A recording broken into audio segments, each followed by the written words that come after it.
Funding for this program is provided by. Additional funding provided by this is a course about justice, and we begin with a story. Suppose you're the driver of a trolley car. And your trolley car is hurtling down the track at 60 miles an hour, and at the end of the track you notice 5 workers working on the track. You tried to stop but you can't, your brakes don't work. You feel desperate because you know that if you crash into these 5 workers they will all die. Let's assume you know that for sure. And so you feel helpless until you notice that there is off to the right a side track. At the end of that track there's one worker working on track. Your steering wheel works so you can turn the trolley car if you want to onto this side track, killing the one but sparing the 5. Here's our first question: what's the right thing to do? What would you do? Let's take a poll. How many would turn the trolley car onto the side track? How many wouldn't? How many would go straight ahead? Keep your hands up, those of you who'd go straight ahead. A handful of people would. The vast majority would turn. Let's hear first. Now we need to begin to investigate the reasons why you think it's the right thing to do. Let's begin with those in the majority, who would turn to go onto side track. Why would you do it? What would be your reason? Who's willing to volunteer a reason? Go ahead, stand up. Because it can't be right to kill 5 people when you can only kill 1 person instead. It wouldn't be right to kill 5 if you could kill 1 person instead. That's a good reason. That's a good reason. Who else? Does everybody agree with that reason? Go ahead. Well, I was thinking it was the same reason. It was on 9/11. We regard the people who flew the plane into the Pennsylvania field as heroes because they chose to kill the people on the plane and not kill more people in big buildings. So the principle there was the same on 9/11. It's tragic circumstance, but better to kill 1 so that 5 can live. Is that the reason most of you have? Those of you who would turn, yes. Let's hear now from those in the minority, those who wouldn't turn. Well, I think that same type of mentality that justifies genocide and totalitarianism. In order to save one type of race you wipe out the other. So what would you do in this case? You would, to avoid the horrors of genocide, you would crash into the 5 and kill them. Presumably yes. Okay, who else? That's a brave answer, thank you. Let's consider another trolley car case and see whether those of you in the majority want to adhere to the principle. Better that 1 should die so that 5 should live. This time you're not the driver of the trolley car, you're an onlooker standing on a bridge overlooking a trolley car track, and down the track comes a trolley car. At the end of the track are 5 workers. The brakes don't work. The trolley car is about to careen into the 5 and kill them, and now you're not the driver. You really feel helpless until you notice standing next to you leaning over the bridge is a very fat man. And you could give him a shove. He would fall over the bridge onto the track right in the way of the trolley car. He would die, but he would spare the 5. Now, how many would push the fat man over the bridge? Raise your hand. How many wouldn't? Most people wouldn't. Here's the obvious question: what became of the principle better to save 5 lives even if it means sacrificing 1? What became of the principle that almost everyone endorsed in the first case? I need to hear from someone who was in the majority in both cases. Is how do you explain the difference between the two?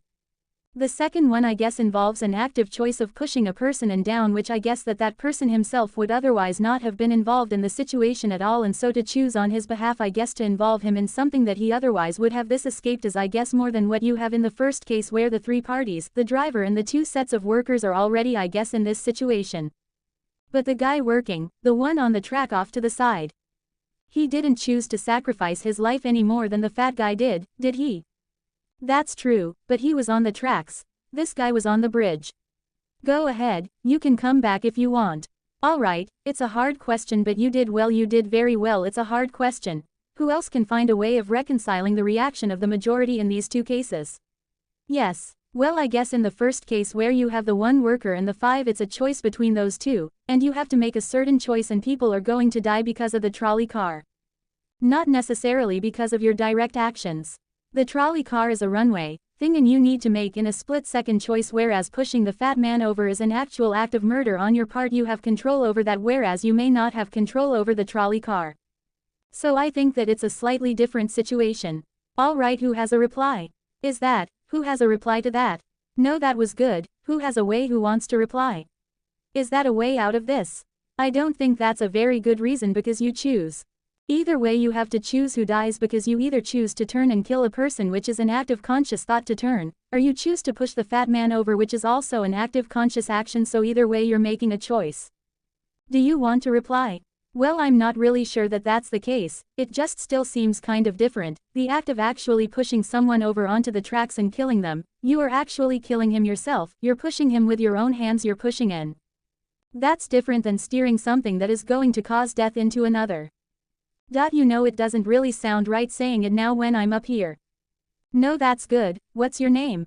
Andrew. Andrew, and let me ask you this question, Andrew. Suppose standing on the bridge next to the fat man I didn't have to push him. Suppose he was standing over a trapdoor that I could open by turning a steering wheel like that, would you turn it?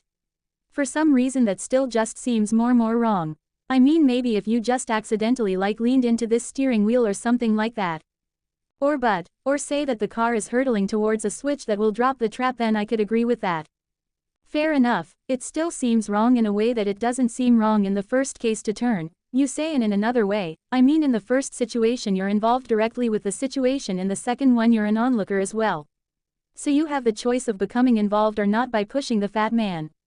Let's forget for the moment about this case. That's good, but let's imagine a different case. This time you're doctor in an emergency room. And 6 patients come to you. They've been in a terrible trolley car wreck. 5 of them sustained moderate injuries. 1 is severely injured. You could spend all day caring for the 1 severely injured victim, but in that time the 5 would die, or you could look after the 5, restore them to health, but during that time the 1 severely injured person would die. How many would save the 5 now as the doctor? How many would save the 1? Very few people, just a handful of people. Same reason, I assume. 1 life versus 5. Now consider another doctor case. This time you're a transplant surgeon and you have 5 patients, each in desperate need of an organ transplant in order to survive. On needs a heart, 1 a lung, 1 a kidney, 1 a liver, and the 5th a pancreas. And you have no organ donors. You are about to see them die, and then it occurs to you that in the next room there's a healthy guy who came in for a checkup, and he is you like that, and he's taking a nap. You could go in very quietly, yank out the 5 organs. That person would die, but you can save the 5. How many would do it? Anyone? How many? Put your hands up if you would do it. Anyone in the balcony? You would. Be careful, don't lean over too much. How many wouldn't? All right. What do you say? Speak up in the balcony, you who would yank out the organs. Why? I'd actually like to explore slightly alternate possibility of just taking the 1 of the 5 he needs an organ who dies first and using their 4 healthy organs to save the other 4. That's a pretty good idea. That's a great idea, except for the fact that you just wrecked the philosophical point. Let's step back from these stories and these arguments to notice a couple of things about the way the arguments have begun to unfold. Certain moral principles have already begun to emerge from the discussions we've had, and let's consider what those moral principles look like. The first moral principle that emerged from the discussion said that the right thing to do, the moral thing to do, depends on the consequences that will result from your action at the end of the day. Better that 5 should live even if 1 must die. That's an example of consequentialist moral reasoning. Consequentialist moral reasoning locates morality in the consequences of an act, in the state of the world that will result from the thing you do. But then we went a little further, we considered those other cases, and people weren't so sure about consequentialist moral reasoning when people hesitated to push the fat man over the bridge or to yank out the organs of the innocent patient. People gestured towards reasons having to do with the intrinsic quality of the act itself. Consequences be what they may. People were reluctant. People thought it was just wrong, categorically wrong, to kill a person, an innocent person, even for the sake of saving 5 lives. At least these people thought that in the second version of each story we reconsidered. So this points a second categorical way of thinking about moral reasoning.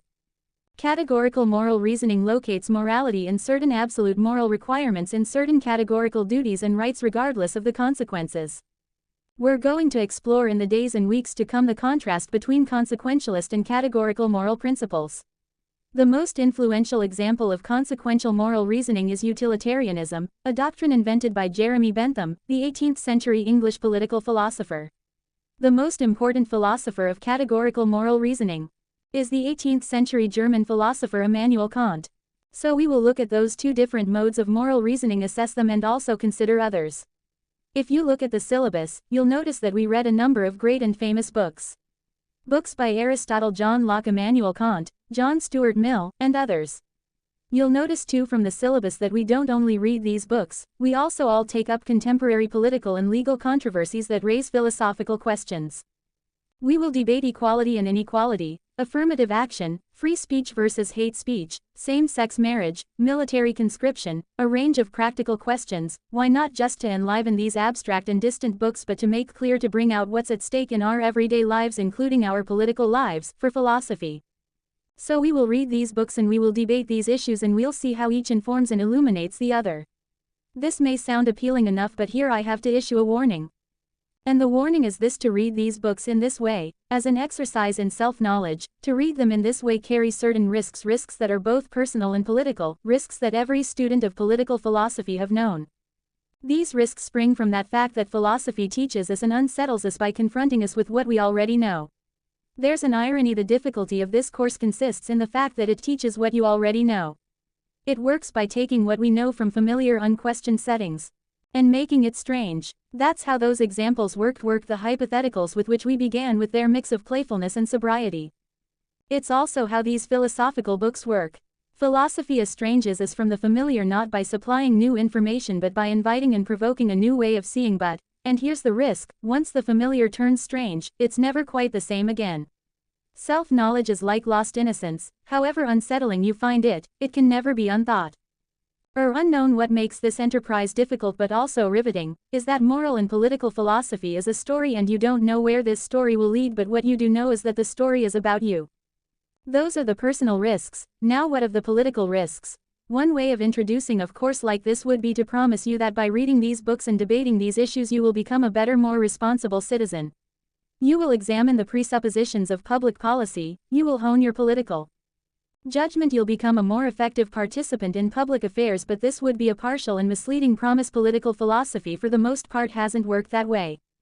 You have to allow for the possibility that political philosophy may make you a worse citizen rather than a better one, or at least a worse citizen before it makes you a better one, and that's because philosophy is a distancing, even debilitating activity. And you see this going back to Socrates. There's a dialogue, The Gorgias, in which one of Socrates' friends, Callicles, tries to talk him out of philosophizing. Callicles tells Socrates philosophy is a pretty toy if one indulges in it with moderation at the right time of life, but if one pursues it further than one should, it is absolute ruin. Take my advice, Callicles says, abandon argument, learn the accomplishments of active life, take for your models not those people who spend their time on these petty quibbles.